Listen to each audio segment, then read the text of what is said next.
Tales of a Fourth Grade Nothing by Judy Blume. Chapter 7. The Flying Train Committee. In January, a class started a project on the city. Mrs. Haver, our teacher, divided us up into committees by where we live. That way, we could work at home. My committee was me, Jimmy Fargo, and Sheila. Our topic was transportation. We decided to make my apartment the meeting place because I am the only one of the three of us who has got his own bedroom. In a few weeks, each committee has to hand in a booklet, a poster, and be ready to give an oral report. The first day we got together after school, we bought a yellow poster board. Jimmy wanted a blue one, but Sheila talked him out of it. Yellow is a much brighter color, she explained. Everything will show up on it. Blue is too dull. Sheila thinks she's smarter than me and Jimmy put together, just because she's a girl. So right away she told us she could be in charge of our booklet and Jimmy could do most of the poster. As long as we check with her first to make sure she likes her ideas. We agreed, since Sheila promised to do 10 pages of written work and we would only do 5. After we bought the yellow poster board, we went to the library. We took out 7 books on transportation. We wanted to learn all we could about speed, traffic congestion, and pollution. We arranged to meet on Tuesday and Thursday afternoons for the next 2 weeks. Our first few committee meetings turned out like this.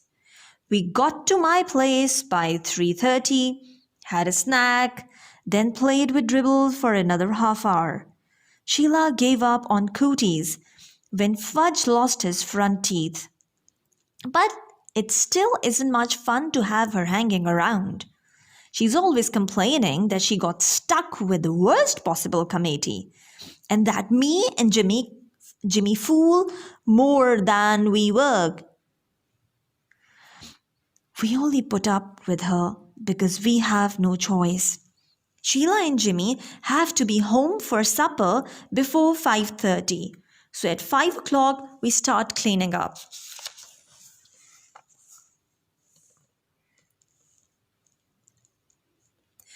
We keep our equipment under my bed in a shoebox. We have a set of magic markers, Elmer's glue, scotch tape, a really sharp pair of scissors, and a container of silver sparkle. Sheila carries her committee booklet back and forth with her. She doesn't trust us enough to leave it at my house. The poster board fits under my bed along with our supplies. We stack the library books on my desk. The reason I make sure we clean up good is that my mother told me if I left a mess, they'd have to find someplace else to work. By our third meeting, I told Jimmy and Sheila that I'd figured out the solution to New York City's traffic problems. We have to get rid of the traffic, I said. There shouldn't be any cars or buses or taxis allowed in the city. What we really need is a city-wide monorail system. That's too expensive, Sheila said. It sounds good, but it's not practical.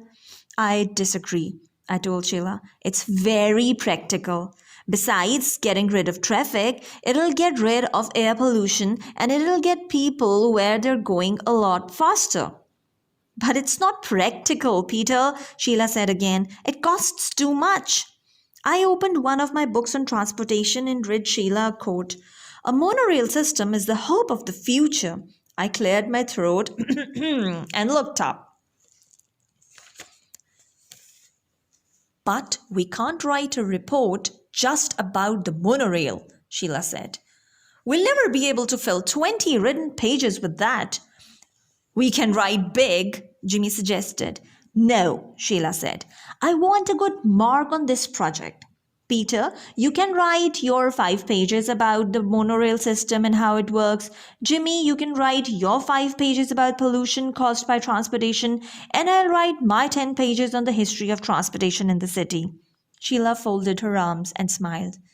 Can I write big? Jimmy asked. I don't care how big you write as long as you put your name on your 5 pages. Sheila told him. That's not fair, Jimmy said. This is supposed to be a group project. Why should I have to put my name on my 5 pages? Then don't write big, Sheila shouted. Okay, I'll write so small Mrs. Haver will need a microscope to see the letters. Very funny, Sheila said. Look, I told both of them. I think all our written work should be in the same handwriting. That's the only fair way. Otherwise, Mrs. Haver will know who did what, and it won't be a group project. Say, that's a good idea, Jimmy said. Which one of us has the best handwriting? Me and Jimmy looked at Sheila. Well, I do have a nice even script, Sheila said. But if I'm going to copy over your written work, you better give it to me by next Tuesday. Otherwise, I won't have enough time to do the job. And you two better get going on your poster. Sheila talked like she was the teacher and we were the kids. Me and Jimmy designed the whole poster ourselves. We used the pros and cons of each kind of transportation. It was really clever. We divided a chart into land, sea, and air, and we planned an illustration for each, with the airplane done in silver sparkle and the letters done in red and blue magic marker. We got halfway through the lettering that day. We also sketched in the ship, the plane, and the truck. When Sheila saw it, she asked, Is that supposed to be a train? No, I told her. It's a truck. It doesn't look like one, she said. It will, Jimmy told her, when it's finished. I hope so, Sheila said, because right now it looks like a flying train. That's because the crown's not under it yet, Jimmy said. Yeah, I agree. See if we've got to make it look like it's on a street. Right now, it does kind of look like it's up in space. So does the ship, Sheila said. We'll put some water lines around it, I told her, and some clouds around the plane, Sheila said. Listen, Jimmy hollered. Did anybody ever tell you you're too bossy? This poster is ours. You do the booklet, remember? That's the way you wanted it. See, there you go again, Sheila said. You keep forgetting this is a committee. We're supposed to work together. Working together doesn't mean you give me the orders and we carry them out, Jimmy said. My feelings exactly, I thought. Sheila didn't answer Jimmy. She picked up her things, got her coat, and left. I hope she never comes back, Jimmy said. She'll be back, I told him. We're her committee. Jimmy laughed. Ha, yeah, we're all one happy committee. I put her poster under the bed, said goodbye to Jimmy, then washed up for supper. My mother was being pretty nice about our committee meetings. She arranged to have Fudge play at Ralph's apartment on Tuesdays and at Jenny's on Thursdays. Sam has the chicken pox, so he can't play at all. I was glad that next week would be our last committee meeting after school. I was sick of Sheila and I was getting sick of transportation. Besides, now that I knew a monorail system was the only way to save our city, I was getting upset that the mayor and all the other guys that run things at City Hall weren't doing anything about installing one. If I know that's the best method of city transportation, how come they don't know about it? The next day, when I came home from school, I went into my bedroom to see Dribble like I always do. Fudge was in there, sitting on my bed. Why are you in my room? I asked him. He smiled. You know, you're not supposed to be in here. This is my room. Want to see? Fudge said. See what? Want to see? What? What are you talking about? I asked. He jumped off my bed and crawled underneath it. He came out with our poster. He held it up. See, he said. Pretty. What did you do? I yelled. What did you do to our poster? It was covered all over with scribbles in every color magic marker. It was ruined. It was a mess and it was ruined. I was ready to kill Fudge. I grabbed my poster and ran into the kitchen to show it to my mother. I could hardly speak. Look, I said, feeling a lump in my throat. Just look at what he did to my poster. I felt tears come to my eyes, but I didn't care. How could you let him? I asked my mother. How? Don't you care about me? I threw the poster down and ran into my room. I slammed the door, took off my shoe and flung it at the wall. It made a black mark where it hit. Well, so what? Soon I heard my mother hollering and then Fudge crying. After a while, my mother knocked on my bedroom door and called, Peter, may I come in? I didn't answer. She opened the door and walked over to my bed. She sat down next to me. I'm very sorry, she said. I still didn't say anything. Peter, she said. I didn't look at her. She touched my arm. Peter, please listen. Don't you see, Mom? I can't ever do my homework without him messing it up. It just isn't fair. I wish he was never born. Never. I hate him. You don't hate him, my mother said. You just think you do. Don't tell me, I said. I mean it. I really can't stand that kid. You're angry, my mother told me. I know that, and I don't blame you. Fudge has had no right to touch your poster. I spanked him. You did? I asked. Fudge never gets spanked. My parents don't believe in spanking. You really spanked him? I asked again. Yes, my mother said. Hard? I asked. On his backside, she told me. I thought that over. Peter? My mother put her arm around me. I'll buy you a new poster board tomorrow. It was really my fault. I should never have let him into your room. That's why I need a lock on my door, I said. I don't like locks on doors. We are a family. We don't have to lock each other out. If I had a lock, Fudge wouldn't have gotten my poster. It won't happen again, my mother promised. I wanted to believe her, but really I didn't. Unless she tied him up, I knew my brother would get into my room again. The next day, while I was at school, my mother bought a new yellow poster board. The hard part was explaining to Jimmy that we had to start all over again. He was a good sport about it. He said this time he'd make sure his truck didn't look like a flying train.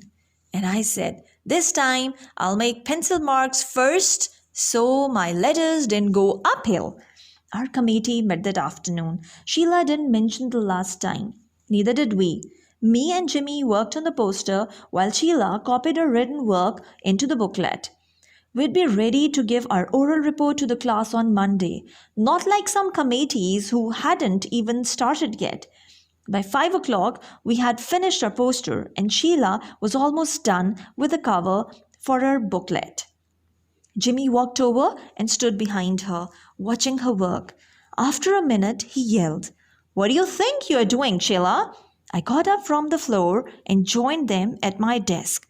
I took a look at the cover. It was pretty nice. It said, Transportation in the City. Under that it said, by Sheila Tubman, Peter Hatcher, and James Fargo. And under that, in small letters, it said, handwritten by Miss Sheila Tubman. Now I knew why Jimmy was mad. Oh no, I said, holding my hand to my head. How could you? Sheila didn't say anything. It's not fair, I told her. We didn't put our names on the poster, but the cover's all done, Sheila said. Can't you see that? I'll never get the letters so straight again. It looks perfect. Oh no, Jimmy shouted. We're not handing the booklet in like that. I'll rip it up before I let you. He grabbed the booklet and threatened to tear it in half. Sheila screamed. You wouldn't. I'll kill you. Give it back to me, Jimmy Fargo. She was ready to cry. I knew Jimmy wouldn't tear it up, but I didn't say so.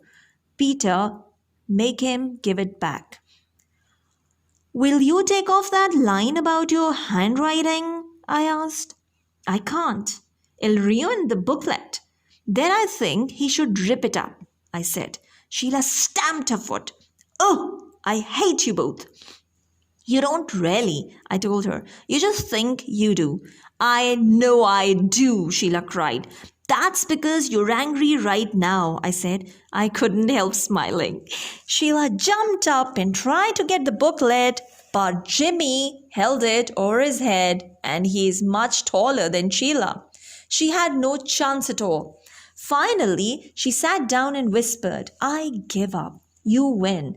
I'll take my name off. You promise? Jimmy asked. I promise, Sheila said. Jimmy set the booklet down on my desk in front of Sheila. Okay, he said. Start. I'm not going to make a whole new cover, Sheila said. What I'll do is turn this bottom line into a decoration. She picked up a magic marker and made little flowers out of the words. Soon, handwritten by Miss Sheila Tubman turned into 16 small flowers. There, Sheila said. It's done. It looks pretty good, I told her. It would have looked better without those flowers, Jimmy said. But at least it's fair now. That night I showed my mother and father a new poster. They thought it was great, especially our silver sparkle airplane. My mother put the poster on top of the refrigerator so it would be safe until the next day, when I would take it to school. Now I had nothing to worry about. Sheila had the booklet, the poster was safe, and her committee was finished before schedule. I went into my room to relax. Fudge was sitting on the floor near my bed. My shoebox of supplies was in front of him. His face was a mess of magic marker colors, and he was using my extra sharp scissors to snip away at his hair. And the hair he snipped was dropping into Dribble's bowl, which he had in front of him on the floor. See, he said, see, Fudge? Fudgy's a barber. That night I found out hair doesn't hurt my turtle. I picked off every strand from his shell. I cleaned out his bowl and washed off his rocks. He seemed happy. Two things happened the next day. One was my mother had to take Fudge to the real barber to do something about his hair. He had plenty left in the back, but just about nothing in front and on top. The barber said there wasn't much he could do until the hair grew back. Between his fangs and his hair, he was getting funnier looking every day. Second was my father came home with a chain latch for my bedroom door. I could reach it when I stood on tiptoe. But that brother of mine couldn't reach it at all, no matter what. Our committee was the first to give its report. Mrs. Harver said we did a super job. She liked our poster a lot. She thought the silver sparkle airplane was the best. The only thing she asked us was, how come we included a picture of a flying train?